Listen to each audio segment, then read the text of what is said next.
Capítulo 11. Você sempre pode ter o que quer. Aquilo que mais importa jamais pode ficar à mercê do que pouco importa. Johann Wolfgang von Goethe. Descubra o que você quer da vida. Como naquela frase da década de 1980, o alvo é ter tudo.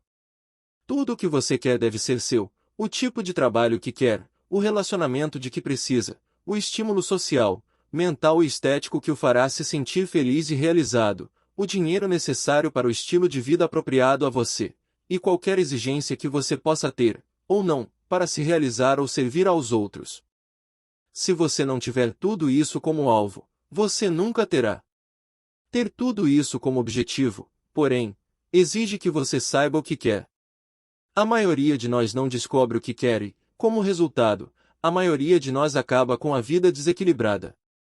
Podemos trabalhar certo e ter relacionamentos errados ou vice-versa. Podemos correr atrás de dinheiro e de conquistas, mas achar depois que foram conquistas vazias. O princípio 80-20 registra esse estado lastimável.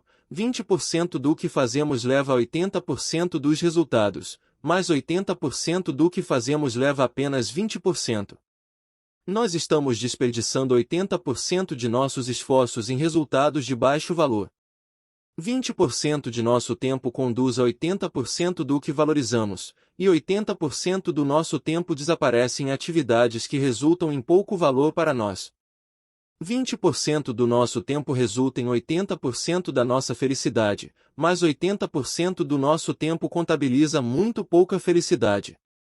Mas o princípio 80-20 nem sempre se aplica e não é obrigado a se aplicar. Está lá como um diagnóstico, para apontar uma situação insatisfatória e equivocada. Devemos desejar frustrar o princípio 80-20 ou, pelo menos, traduzi-lo em um plano mais elevado no qual podemos ser mais felizes e muito mais eficazes. Lembre-se da promessa do princípio 80-20, se nós observarmos, poderemos trabalhar menos, ganhar mais, nos divertir mais e conquistar mais. Para fazer isso, devemos começar a ter uma visão bem clara do que queremos. Este capítulo trata disso. Os capítulos 12, 13 e 14 vão abordar com mais detalhes alguns dos aspectos relacionamentos, carreira e dinheiro, respectivamente até que, no capítulo 15, chegaremos ao objetivo final, a felicidade. Comece pelo estilo de vida. Você gosta da sua vida? Não uma pequena parte dela, mas a maior parcela, gosta de, pelo menos, 80% da sua vida. E se você já tem ou não, haveria um estilo de vida que combinaria melhor com você? Pergunte a si mesmo. Estou vivendo com a pessoa certa ou com as pessoas certas?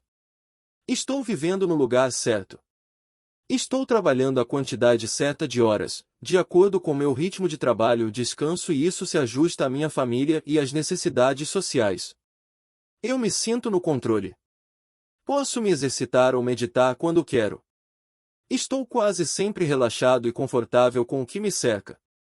Meu estilo de vida facilita meu cotidiano para que eu seja criativo e realize meu potencial.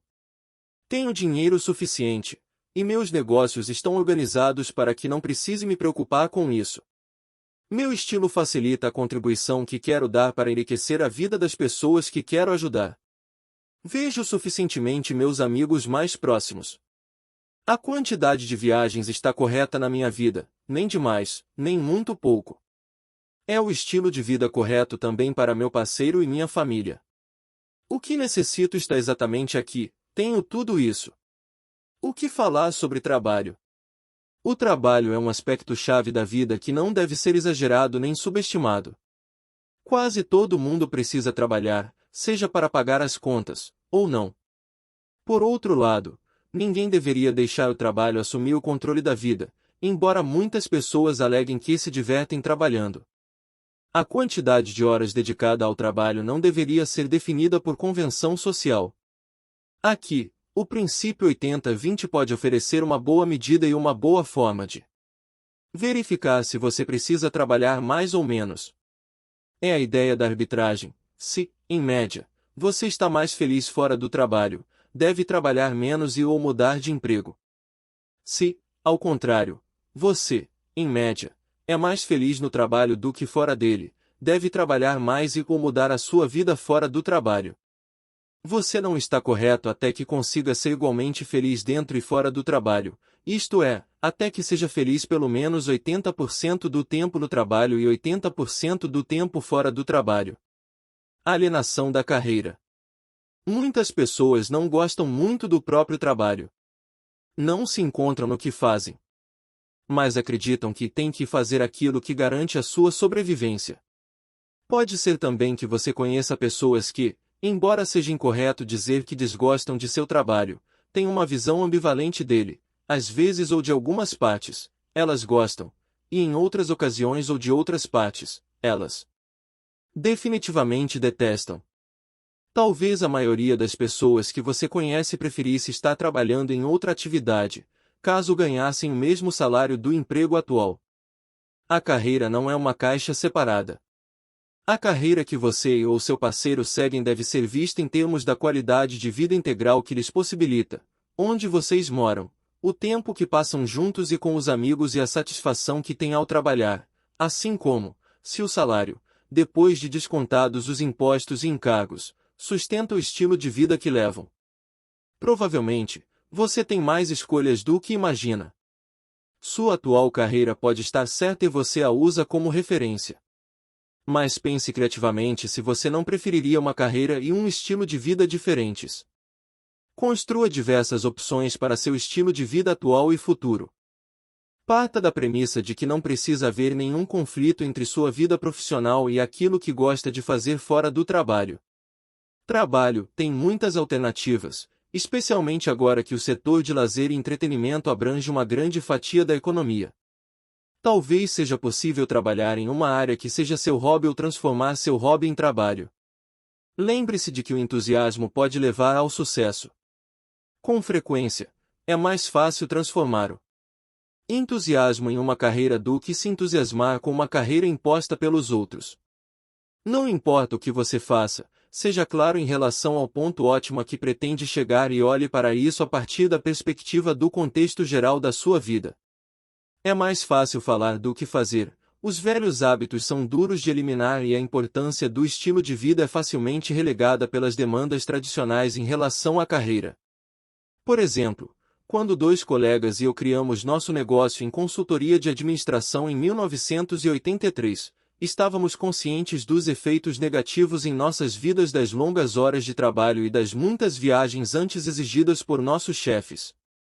Então, decidimos instaurar uma abordagem do estilo de vida em nosso novo negócio, enfatizando mais a qualidade de vida do que os ganhos. Mas, quando os clientes começaram a entrar, acabamos trabalhando as mesmas 80 horas por semana, e o que é pior, exigindo o mesmo de nossa equipe de profissionais. Não consegui entender, de início, o que ele queria dizer quando um consultor angustiado acusou a mim e aos meus sócios de arruinar a vida das pessoas. Na busca por dinheiro, a abordagem do estilo de vida voou rapidamente pela janela. Que tipo de carreira faria você mais feliz? Será que estou defendendo aqui que você abandone a corrida de ratos? Não necessariamente. Talvez você esteja mais feliz na corrida de ratos, talvez, como eu, você seja basicamente um rato. Com certeza, você deve ser claro a respeito do que gosta de fazer e tente incluir isso ao máximo na sua carreira. Mas, o que você faz é somente um elemento na equação. Você também precisa considerar o contexto interno do trabalho e a importância das conquistas profissionais para você.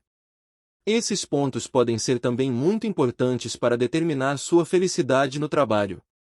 Você precisa ter bem claro onde pisa, em duas dimensões. Você tem um grande foco em conquistas e sucesso na carreira.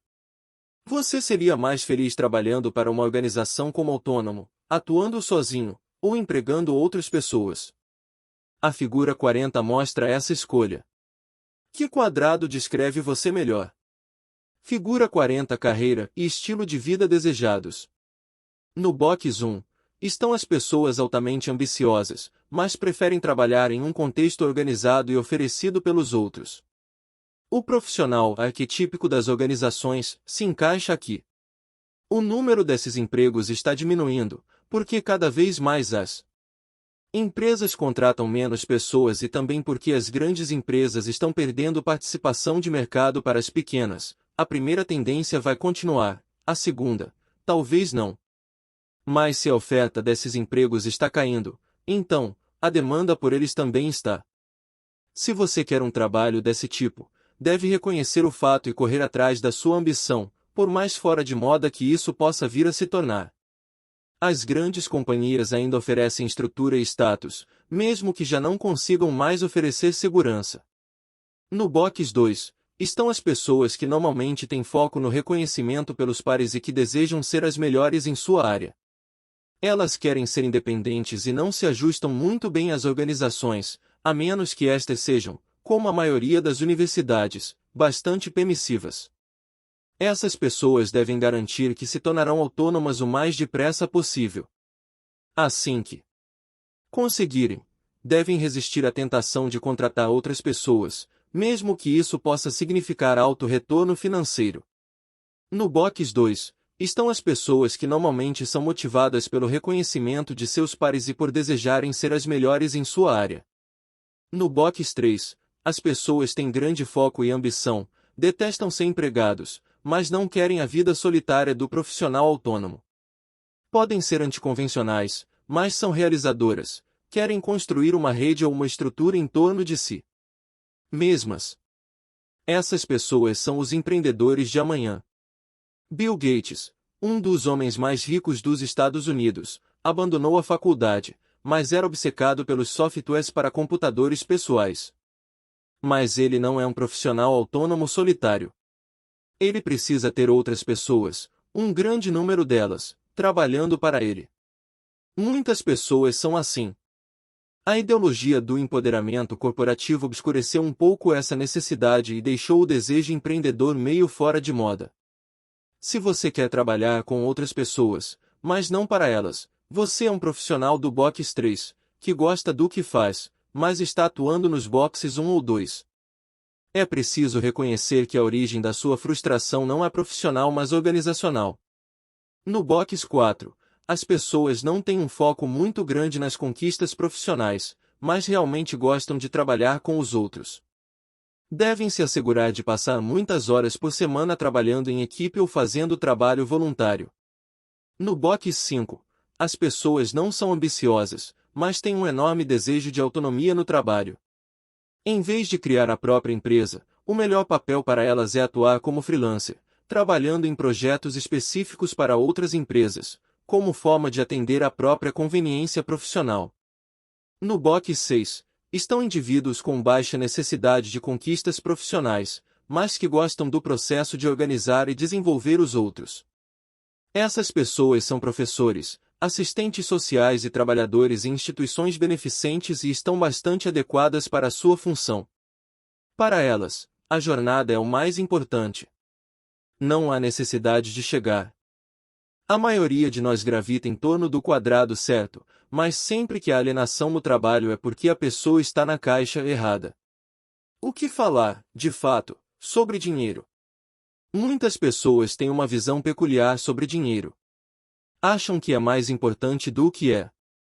Mas também acreditam que é mais difícil ganhá-lo do que é na verdade. Já que muitas pessoas gostariam de ter mais dinheiro do que realmente têm, vamos começar por esse segundo aspecto. Minha visão em relação a dinheiro é que não considero difícil ganhá-lo, e uma vez que tenho um pouco para economizar, não é difícil multiplicá-lo. Como você obtém dinheiro? Em primeiro lugar, a melhor resposta, aquela que surpreendentemente costuma estar certa, é fazer algo de que você gosta. A lógica é a seguinte: se você gosta de algo, é muito provável que faça isso muito bem. Existe mais chance de você fazer melhor aquilo de que gosta do que aquilo de que não gosta. Nem sempre isso é verdade, mas as exceções são raras. Quando você é bom em alguma coisa, é capaz de criar algo que satisfaça os outros. Se você consegue satisfazer os outros, em geral, eles vão lhe pagar bem por aquilo. E, como as pessoas não costumam fazer o que gostam e, portanto, não serão tão produtivas quanto você, o resultado é que você vai ganhar acima da remuneração média do seu mercado. Só que essa lógica não é a prova de tolos. Existem algumas profissões em que a oferta é vastamente maior do que a demanda, ser ator, por exemplo. O que fazer nessas circunstâncias? O que você não deve fazer é desistir. Em vez disso, encontre uma profissão em que a oferta e a demanda estejam mais equilibradas, mas na qual as exigências estejam perto de atender às suas preferências vocacionais. Essas profissões adjacentes existem, embora nem sempre estejam imediatamente visíveis. Pense criativamente. Por exemplo, as exigências para ser um político estão bem próximas daquelas para ser ator. A maioria dos políticos eficazes, como Ronald Reagan, John F. Kennedy, Winston Churchill, Harold Macmillan ou Margaret Thatcher foram ou poderiam ter sido atores de sucesso. Charlie Chaplin foi sósia de Hitler e isso não foi acidental. Infelizmente, Hitler foi um dos melhores e mais carismáticos atores do século XX. Tudo isso pode parecer bem óbvio, mas poucas pessoas que gostariam de ser atores consideram seriamente uma carreira na política, apesar de a competição ser menor e as recompensas maiores. E o que acontece quando o que você mais gosta tem baixa empregabilidade no mercado e você não consegue encontrar uma profissão adjacente que tenha uma perspectiva positiva? Então, siga para a sua próxima vocação predileta e repita todo o processo até encontrar uma profissão que você goste e que pague bem. Uma vez encontrada a sua profissão, se ganhar dinheiro for realmente importante para você e se for bom no que faz, seu objetivo deve ser se tornar autônomo e depois disso, assim que possível, começar a contratar outras pessoas. Cheguei a essa conclusão a partir do argumento do princípio 80-20 a respeito de arbitragem. 80% do valor gerado em qualquer organização ou profissão deriva de 20% dos profissionais. Os trabalhadores que estão acima da média tenderão a ser mais bem pagos do que aqueles que estão abaixo da média, mas nunca o suficiente a ponto de refletir a diferença de desempenho. Dessa forma, as melhores pessoas são sempre mal remuneradas e as piores pessoas acabam sendo mais bem remuneradas. Sendo um funcionário acima da média, você não escapa dessa armadilha. Seu chefe pode achar que você é bom, mas nunca lhe dará o crédito por seu real valor em relação aos outros. A única maneira é abrir seu próprio negócio, caso seja bastante inclinado a contratar outros profissionais acima da média. Não dê esse passo, no entanto, se não se sentir confortável em ser autônomo ou atuar como chefe, veja a figura 40. É fácil multiplicar dinheiro. Outro ponto a ter em mente é que, assim que você tem uma pequena reserva em caixa, esse dinheiro poderá ser facilmente multiplicado. Poupe e invista. É disso que se trata o capitalismo. Para multiplicar dinheiro, você não precisa ser da área financeira. Você pode simplesmente aplicar no mercado de ações usando o princípio 80-20. Como guia. O capítulo 14 vai elaborar essa ideia. O dinheiro é superestimado. Eu gostaria que você tivesse muito mais dinheiro, mas não exagere nessa questão.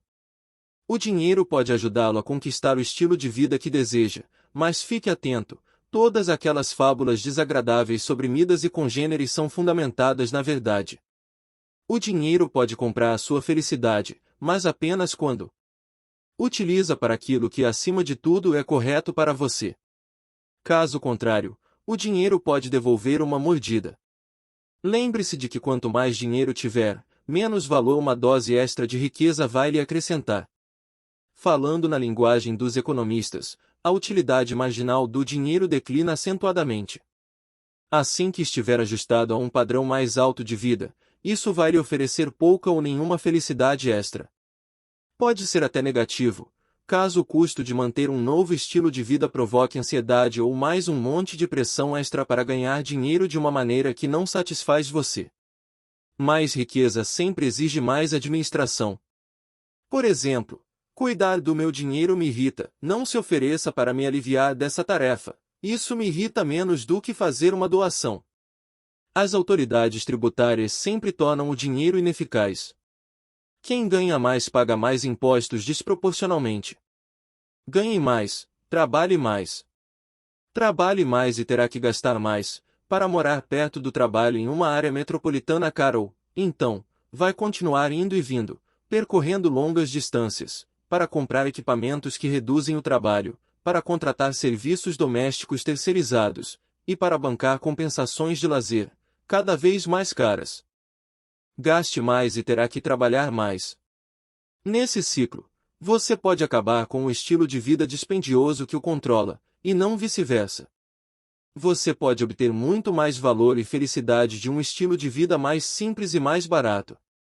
Existem as pessoas que querem realizar conquistas, e então, há também aquelas que são saudáveis e sãs.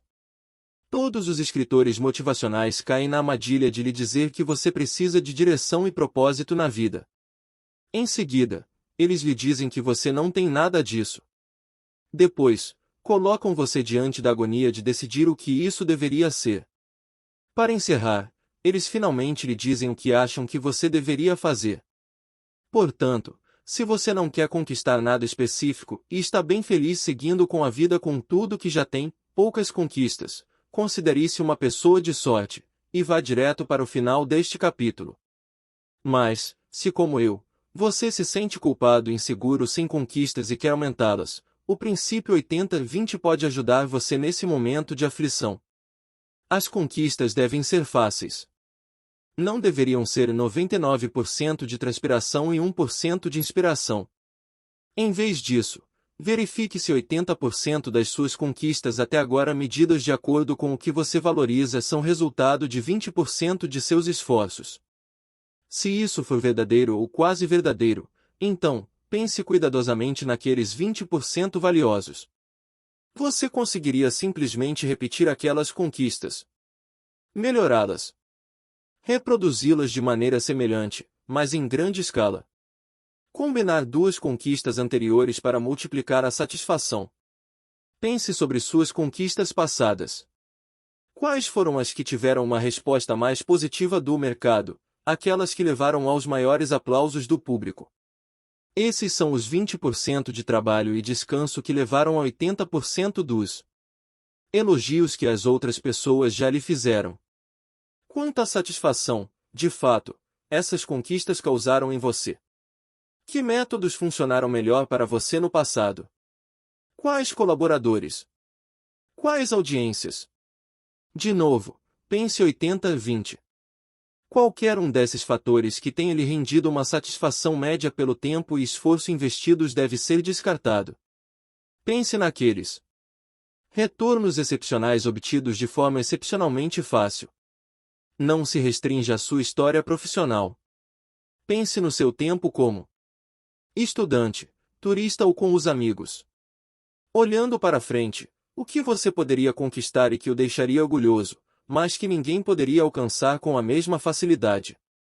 Se houvesse 100 pessoas ao seu redor tentando fazer algo, o que você faria em 20% do tempo e demoraria 80% para conseguir completar? Em que você ficaria entre os 20% do topo? Restringindo ainda mais, o que você faria melhor do que 80% das pessoas, mas em apenas 20% do tempo? De início, essas perguntas podem parecer enigmas, mas, acredite em mim, as respostas existem. A habilidade das pessoas em esferas diferentes é incrivelmente diversa. Se você pudesse medir a alegria derivada de algo, o que você desfrutaria mais do que 95% dos seus colegas? O que você faria melhor do que 95% das pessoas? Quais conquistas preencheriam essas duas condições? É importante dar foco ao que você acha fácil. É aqui que a maioria dos escritores motivacionais erra. Eles presumem que você deve tentar realizar atividades que considera difíceis. Uma suspeita do mesmo tipo recai sobre os avós que forçavam o consumo de óleo de fígado de bacalhau antes de as cápsulas terem sido inventadas. Os inspiracionistas citam sumidades como T.J. Watson, que dizia que o sucesso é o lado oposto do fracasso. Minha visão é que normalmente o fracasso é o lado oposto do fracasso. Além disso, o sucesso está bem próximo do fracasso. Você já é bem-sucedido em alguns aspectos e não importa nem um pouco se esses aspectos são poucos em número. O princípio 80-20 é claro. Busque aquelas poucas coisas que mais gosta de fazer e nas quais é fantasticamente melhor do que os outros. Neste capítulo, nós abordamos trabalho, estilo de vida, dinheiro e conquistas. Para obter tudo isso, você também precisa contar com alguns relacionamentos satisfatórios. O tema exige um capítulo à parte. Capítulo 12. Uma pequena ajuda dos amigos. Os relacionamentos nos ajudam a definir quem somos e o que podemos nos tornar. A maioria de nós pode traçar os sucessos a partir de relacionamentos fundamentais. Donald O. Clifton e Paula Nelson 77.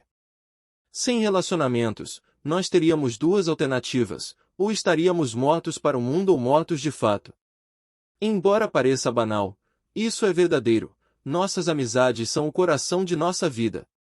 Também é verdade que nossos relacionamentos profissionais são o coração de nosso sucesso.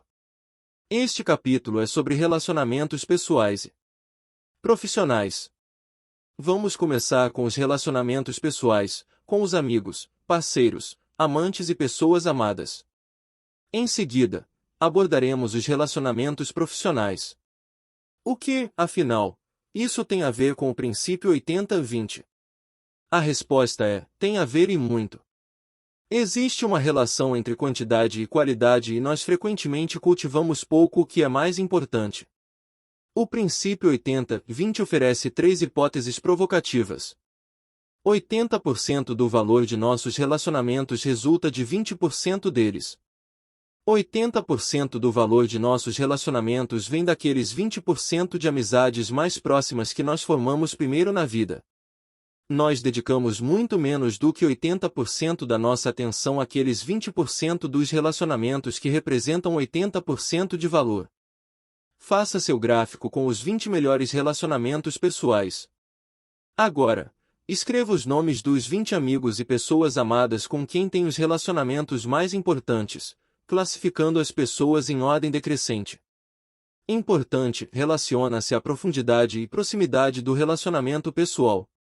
Também se refere à extensão que essa relação dá suporte à sua vida e ajuda você a perceber quem é e em quem poderia se transformar. Faça isso agora, antes de continuar com a leitura. Por falar nisso, onde seu amante e parceiro ficou nessa lista? Acima ou abaixo de seus pais ou filhos? Seja honesto, mas você deveria destruir essa lista assim que terminar de ler este capítulo. A seguir, distribua um total de 100 pontos entre os relacionamentos, de acordo com a importância que tem para você. Por exemplo, se a primeira pessoa da lista é exatamente tão importante quanto as demais 19 somadas, atribua 50 pontos para essa pessoa. Talvez você tenha que percorrer a lista mais de uma vez distribuindo os pontos até conseguir fazer com que a soma resulte em 100. Não sei como é sua lista, mas um padrão típico em linha com o princípio 80-20 teria duas características. Os 4 primeiros relacionamentos, 20% do total, somarão a maior parte dos pontos, talvez 80%, e haverá a tendência de existir uma constante entre cada número atribuído e o seguinte. Por exemplo, a pessoa número 2 pode ter 2/3 ou metade da importância da número 1, a número 3 pode ter 2/3 ou metade da importância da número 2, e assim por diante. É interessante observar que, se o relacionamento número 1 é 2 vezes tão importante quanto o número 2 e assim por diante, o relacionamento número 6 será somente cerca de 3% tão importante quanto o número 1. Complete esse exercício, anotando ao lado no nome de cada pessoa a proporção de tempo que você ativamente dedica a ela, conversando ou realizando alguma atividade em conjunto. Exclua o tempo, quando a pessoa não for o principal foco de atenção, por exemplo, quando vocês ficam juntos, mas assistindo à televisão ou indo ao cinema. Transforme o total de tempo passado com as 20 pessoas em 100 unidades e, em seguida, distribua os valores ao lado dos nomes de cada uma. Normalmente, você perceberá que passa muito menos do que 80% do seu tempo com aquelas poucas pessoas que representam 80% do valor dos relacionamentos, para você. As implicações desse exercício devem ser simples. Opte pela qualidade em vez da quantidade. Invista seu tempo e energia emocional para consolidar e aprofundar seus relacionamentos mais importantes. Mas há outro viés, esse relacionado à cronologia desses relacionamentos na sua vida. Acontece que nossa capacidade para formar relacionamentos próximos está bem longe de ser infinita. Existe outra troca entre qualidade e quantidade para a qual devemos estar atentos. Euria da aldeia. Os antropólogos destacam que o número de relacionamentos estimulantes e importantes que podemos estabelecer é limitado. 78 Aparentemente, o padrão comum dos indivíduos em qualquer sociedade é ter 2 amigos de infância e 2 amigos adultos significativos. Normalmente, existem ainda 2 parceiros sexuais poderosos que eclipsam os demais. É bastante comum que a pessoa se apaixone uma única vez na vida e que haja um único membro da família a quem ela ama mais do que todos. O número de relacionamentos pessoais significativos é notavelmente parecido para todo mundo, não importa onde a pessoa esteja, seu grau de sofisticação ou cultura. Isso levou os antropólogos a formular a teoria da aldeia. Em uma tribo africana, todos esses relacionamentos se formam a apenas algumas centenas de metros de distância e dentro de um curto período de tempo. Para nós, esses relacionamentos podem estar distribuídos por todo o mundo e ao longo de uma vida inteira. Mesmo assim, estão na aldeia que cada um de nós traz dentro da cabeça. Quando preenchemos aqueles poucos espaços vazios disponíveis, eles estão ocupados para sempre. Os antropólogos afirmam que, caso viva muitas experiências precocemente, você esgota sua capacidade de novos relacionamentos profundos. Isso pode explicar a superficialidade frequentemente observada naquelas pessoas que são forçadas a se relacionar demais pelas profissões ou pelas circunstâncias, como os vendedores e as prostitutas ou quem tem que mudar de casa periodicamente. J. G. Ballard relatou o seguinte caso. Um programa de reabilitação da Califórnia era voltado para jovens mulheres que haviam se envolvido com criminosos. Elas tinham 20 e poucos anos e o objetivo do programa era introduzi-las em novos ambientes sociais. Para isso, conviviam com jovens voluntários de classe média que serviam de tutores e as convidavam para a casa deles. Muitas daquelas mulheres haviam casado incrivelmente cedo. Tiveram seus primeiros bebês com 13 ou 14 anos. Algumas chegaram a casar 3 vezes antes de completar 20 anos. Com frequência, haviam tido centenas de amantes e frequentemente tinham filhos ou se relacionavam com homens que estavam presos. Elas já haviam passado por tudo: relacionamentos, maternidade, rompimentos, perdas e vivenciaram toda a gama de experiências humanas enquanto ainda eram adolescentes. O projeto foi um fracasso total. A explicação foi que aquelas mulheres eram incapazes de formar novos e profundos relacionamentos. Elas já estavam esgotadas afetivamente. Seus espaços, reservados para relacionamentos, já haviam sido preenchidos para sempre. Essa história é triste, mas conveniente. Ela se ajusta ao princípio 80-20. Um pequeno número de relacionamentos será responsável por uma grande proporção de valor emocional.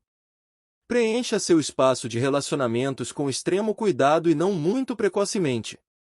Relacionamentos e alianças profissionais. Vamos abordar agora os relacionamentos e alianças no ambiente de trabalho. Nesse caso, a importância de contar com poucos aliados próximos dificilmente poderá ser superada. Sozinha, a pessoa parece ter o poder de realizações fantásticas e realmente tem esse poder. Mas o desempenho excepcional exige aliados. Isolado, você não conseguirá chegar ao sucesso. Somente os outros podem fazer isso por você. O que está ao seu alcance é selecionar os melhores relacionamentos e alianças para atender aos seus propósitos. Você necessita desesperadamente de aliados. Você deve tratá-los bem, como uma extensão de si mesmo, como trata você mesmo, ou deveria tratar. Não pressuponha que todos os seus amigos e aliados têm mais ou menos a mesma importância. Foque sua atenção para cultivar as alianças, chave da sua vida. Caso isso pareça óbvio ou banal, pergunte a si mesmo quantos dos seus amigos estariam de acordo com essas linhas. E, então, se pergunte como agir. Todos os líderes espirituais têm muitos aliados. Se eles precisam disso, imagine você. Para usar um exemplo, Jesus Cristo dependia de João Batista para chamar a atenção do público para ele, depois sobre os 12 apóstolos e depois sobre os outros discípulos, notavelmente São Paulo, que costuma ser chamado de o maior gênio de marketing da história. 79. Nada é mais importante do que a escolha e a forma pela qual você constrói suas alianças. Sem elas, você não é nada.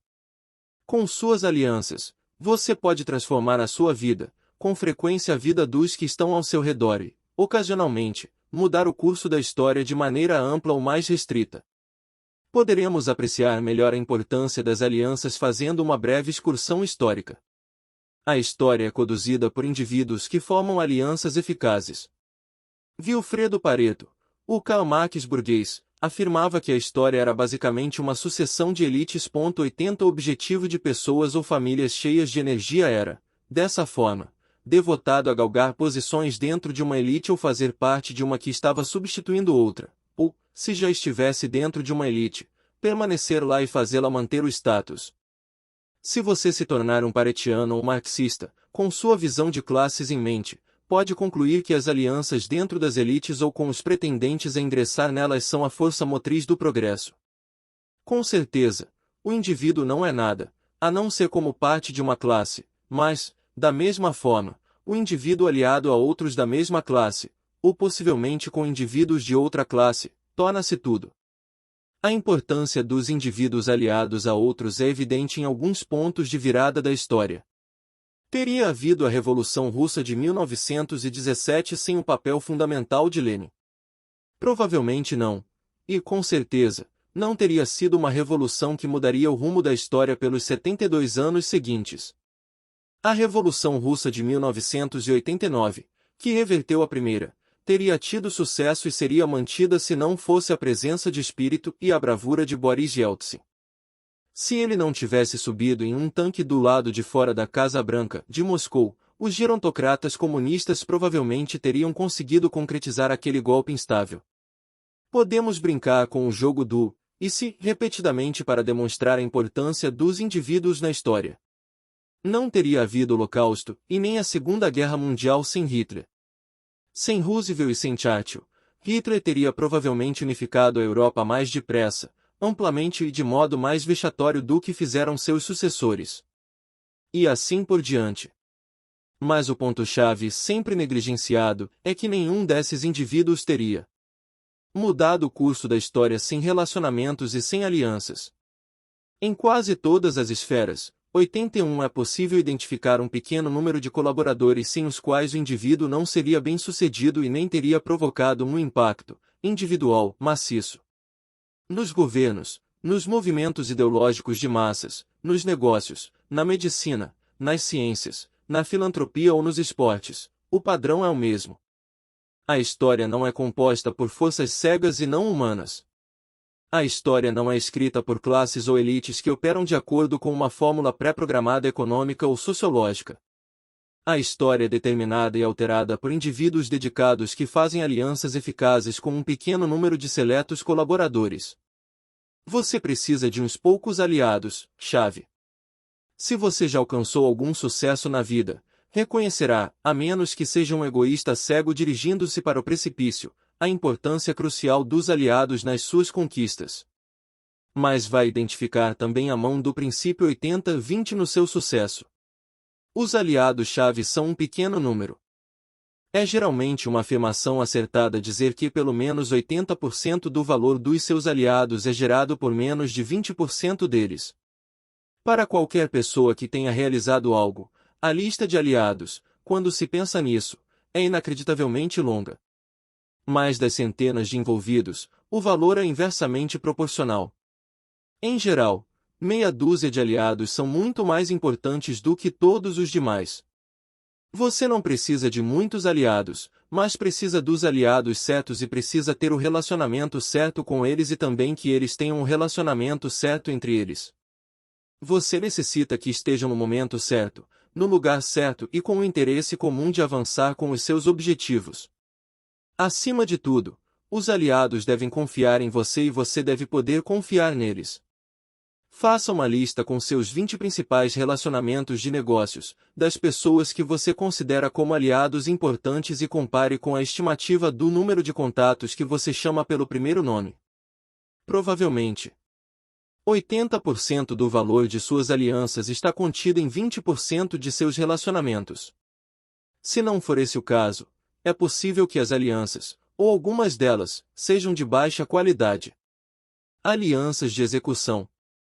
Se você está indo bem na carreira, faça uma lista das pessoas que mais o ajudaram até agora. Classifique-as em ordem decrescente e depois distribua 100 pontos entre as 10 primeiras, de acordo com a importância de cada uma. Geralmente, as pessoas que o ajudaram mais no passado serão aquelas que poderão fazer isso no futuro.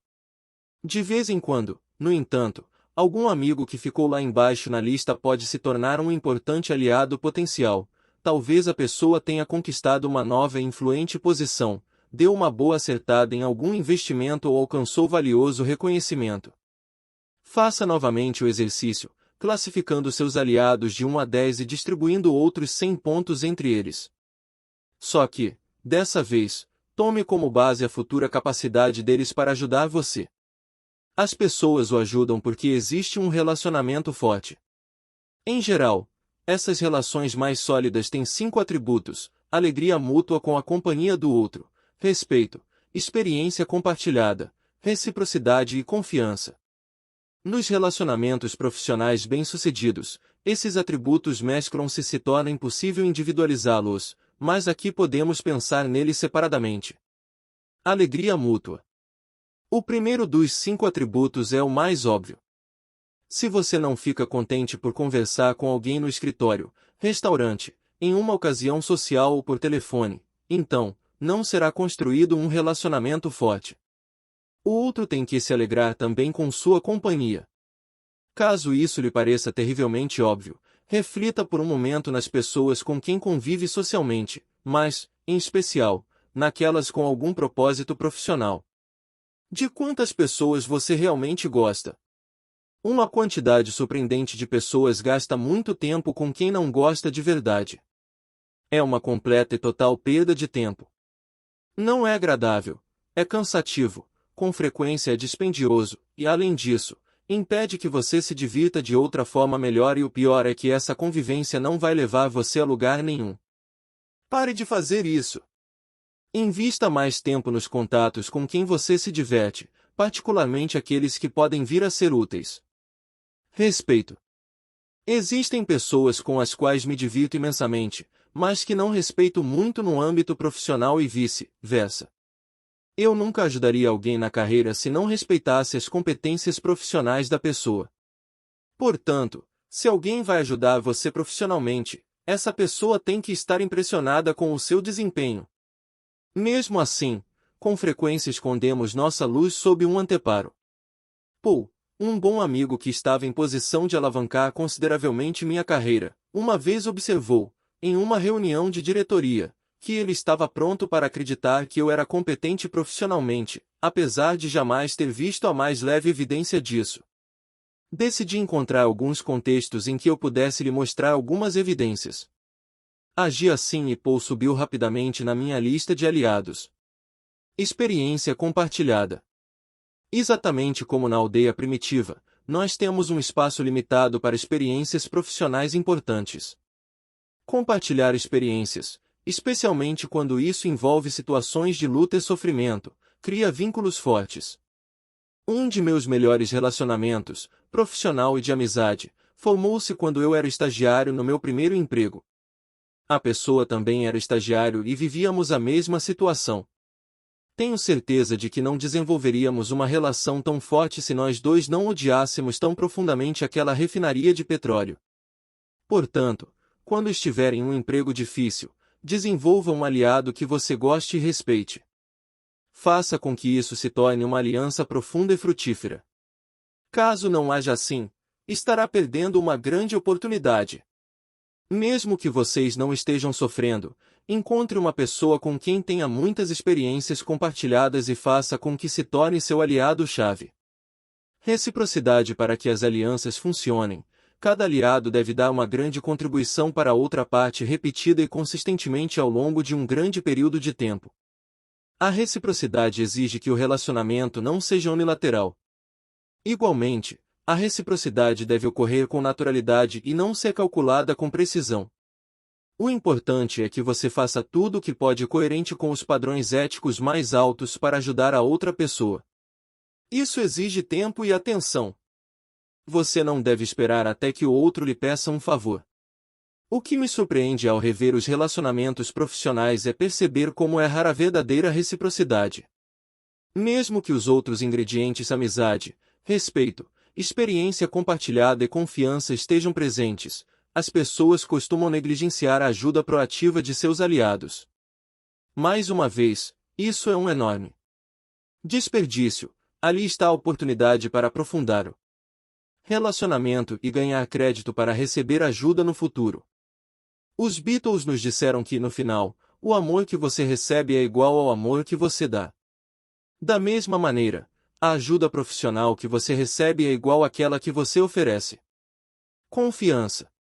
A confiança consolida os relacionamentos. A falta de confiança os dilapida rapidamente. A confiança exige honestidade em tempo integral. Se houver a mínima suspeita de que você não está dizendo o que pensa, mesmo que seja pelas razões mais nobres ou para se manter diplomático, a confiança pode ser ameaçada. Caso você não confie totalmente em alguém, não tente construir uma aliança. Tem tantas chances de não funcionar, que não vai funcionar. No entanto, quando você tem confiança total, isso torna o relacionamento profissional muito mais ágil e eficiente. Vai economizar muito tempo e dinheiro. Nunca abra mão da confiança para agir com impulsividade, covardia ou astúcia. Se você está em início de carreira, preencha o espaço dos aliados cuidadosamente. Uma boa regra é a seguinte: desenvolva 6 ou 7 alianças profissionais de ouro. Esses poucos relacionamentos devem ser os seguintes: 1 ou 2 relacionamentos com mentores, pessoas mais experientes do que você. 2 ou 3 relacionamentos com pares. 1 ou 2 relacionamentos nos quais você seja um mentor. Relacionamentos com mentores. Escolha 1 ou 2 mentores cuidadosamente. Não deixe que eles escolham você. Nesse caso, podem ocupar o espaço de um mentor muito melhor. Os mentores que você escolher precisam ter essas 2 características. Você deve ser capaz de desenvolver os 5 ingredientes do relacionamento, ou seja, alegria mútua, respeito, experiência compartilhada, reciprocidade e confiança. O mentor deve ser o mais sênior possível ou, ainda melhor, relativamente jovem, mas claramente destinado ao topo da hierarquia. Os melhores mentores são extremamente capazes e ambiciosos. Pode parecer estranho dizer que esse relacionamento deve ser recíproco, já que inevitavelmente o mentor terá mais o que oferecer do que o mentorado. No entanto, os mentores devem ser recompensados ou acabarão por perder o interesse. O mentorado pode oferecer ideias renovadas, estímulo mental, entusiasmo, dedicação, conhecimento das novas tecnologias e alguns outros atributos de valor para o mentor. Os mentores sábios com frequência usam aliados mais jovens para se manter atualizados com as tendências emergentes e oportunidades potenciais, além de ameaças que podem não estar visíveis de uma posição mais alta da hierarquia. Relacionamentos com pares. Com os pares, você tem muita chance de escolha. Há muitos aliados potenciais. Mas não se esqueça que você tem apenas 2 ou 3 espaços para preencher. Seja bastante seletivo. Faça uma lista com os possíveis aliados que contam com os 5 ingredientes, ou que têm potencial para isso.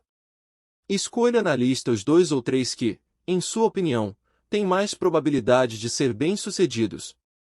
Depois, trabalhe arduamente para torná-los seus aliados. Relacionamentos em que você é o mentor. Não negligencie essas relações. É provável que consiga tirar o melhor dos seus mentorados, se eles trabalharem para você, de preferência por um período de tempo bem longo. Múltiplas alianças. Com bastante frequência, as alianças são construídas em redes de relacionamentos online ou não. Essas redes podem se tornar bastante poderosas ou, pelo menos, parecer assim quando vistas de fora. Em geral, são muito divertidas. Mas não se empolgue. Não acredite que está sendo reconhecido pela multidão. Você talvez seja apenas um participante periférico naquela rede. Não se esqueça de que todos os relacionamentos verdadeiros e valiosos são recíprocos. Se você tem uma aliança forte com X e Y e ambos se relacionam entre eles, isso é excelente. Lenin disse que a corrente é tão forte quanto o seu elo mais fraco. Assim, por mais forte que seja o relacionamento entre X e Y, o que realmente importa a você é o seu relacionamento com X e o seu relacionamento com Y. Conclusão. Para os relacionamentos pessoais e profissionais, o melhor é ter poucos e profundos do que muitos e superficiais. Um relacionamento não é tão bom quanto outro qualquer. Relacionamentos seriamente falhos, aqueles em que vocês passam muito tempo juntos, mas o resultado é insatisfatório, devem ser eliminados o mais depressa possível.